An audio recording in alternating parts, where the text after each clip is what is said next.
This weapon sucks. Okay, past me. Maybe because you're a dumb little child and you're using it wrong.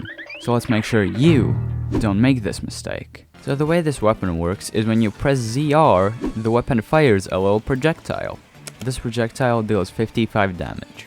When this projectile lands, it explodes, dealing 35 damage to anyone who is in range. Now if you hit both, it deals 90 damage. As you could probably tell, this is not a Slayer weapon. It's best suited for backline and or support depending on how you choose to play it. Personally, I wouldn't recommend going up against an E-liter, but hey. So, how do you help your team?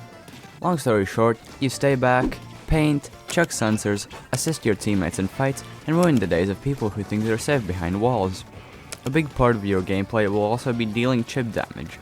You can also pick fights on your own, but you should try to only challenge people if you have a range advantage, or if you have nowhere to run. With this weapon, you probably won't be getting your serotonin from your kill count, unless your teammates suck.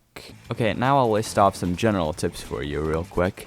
The projectile is really slow, so you have to predict where your opponent is gonna move.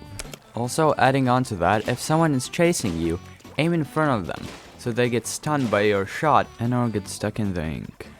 I know I said you should stay back and not engage in close range fights, but if you're in a pickle, fighting might actually be a better option than running, since this weapon can't run very well. Just like with any slosher or blaster, you can hit people over walls, so don't forget that. Jumping is also really useful, because you get more range and you're slightly harder to hit, and it doesn't affect your accuracy, so there's no drawback, right?